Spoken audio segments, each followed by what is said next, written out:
اللہ سے ملاقات کے لیے روحانی اور جسمانی دونوں طریقوں سے اللہ رب العزت سے ملاقات کے لیے تشریف لے گئے۔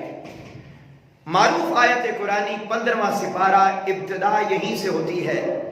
اللہ رب العزت نے فرمایا سبحان الذی اسری بعبدہ، پاک ہے وہ ذات جو اپنے بندہ خاص کو لے گئی۔ بولیے کیا فرمایا؟ اپنے بندہ خاص کو لے گئی۔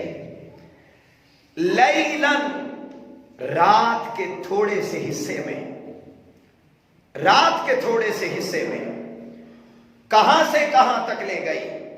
فرمایا من المسجد الحرام الی المسجد الاقصی، مسجد حرام سے مسجد اقصی تک لے گئی۔ وہ مسجد حرام اور مسجد اقصی کیا ہے؟ فرمایا الذی بارکنا حولہ لنریہ من آیاتنا، وہ برکتوں والی جگہ ہے، انوار والی جگہ ہے، نشانیوں والی جگہ ہے۔ اور فرمایا انہ هو السمیع البصیر، بے شک اللہ سننے والا بھی ہے اور دیکھنے والا بھی ہے۔ معزز حاضرین، یہ آیت قرآنی ایسی ہے جس میں اللہ رب العزت نے تاجدار کائنات صلی اللہ علیہ وآلہ وسلم کے سفر معراج کا ذکر فرمایا، اور پھر ایک اور مقام جس میں اللہ رب العزت نے فرمایا وَالنَّجْمِ إِذَا هَوَىٰ، قسم ہے اس ستارے کی جو آسمان سے زمین کی طرف اترا۔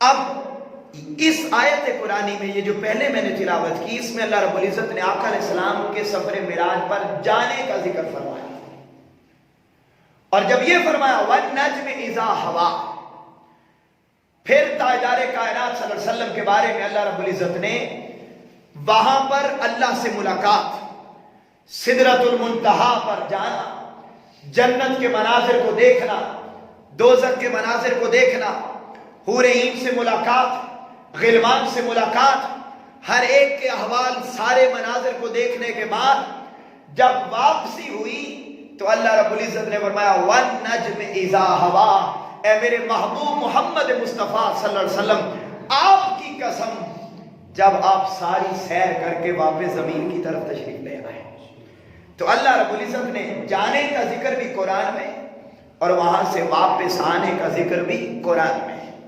اور پھر سورہ التین، والتین والزیتون وطور سینین وہذا البلد الامین لقد خلقنا الانسان فی احسن تقویم۔ اس آیت پر میں اگلے جمعے بات کروں گا، مگر ان آیات میں بھی اللہ رب العزت نے سفر معراج کا ذکر فرمایا، ان آیات میں بھی سفر معراج کا ذکر فرمایا۔ تو یوں مختلف 3 مقامات پر اللہ رب العزت نے سفر معراج کا تذکرہ فرمایا، مگر آج جو میں نے آیت قرآنی تلاوت کی، اللہ رب العزت نے فرمایا پاک ہے وہ ذات جو اپنے بندہ خاص کو رات کے مختصر حصے میں لے گئی۔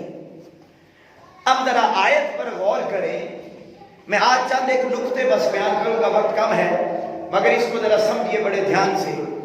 اس آیت قرآنی میں اللہ رب العزت نے ذکر فرمایا تاجدار کائنات کے سفر معراج کا، اب ذکر ہے آقا علیہ السلام کا، جبکہ اللہ رب العزت قرآن کی اس آیت کی ابتدا کر رہا ہے اپنے نام سے، سبحان الذی، پاک ہے وہ ذات۔ عجیب بات ہے، ذکر مصطفیٰ کا عنوان اللہ رب العزت نے اپنے نام کو بنایا۔ اللہ رب العزت نے جواب دیا میرا قاعدہ اور قانون یہ ہے کہ جب میں محبوب کا ذکر کرتا ہوں تو ابتدا اپنے نام سے کرتا ہوں، اور جب کبھی قرآن میں نے صحابہ کا ذکر کرنا ہو تو عنوان محمد مصطفیٰ کو بناتا ہوں۔ اللہ رب العزت نے فرمایا محمد الرسول اللہ والذین معہ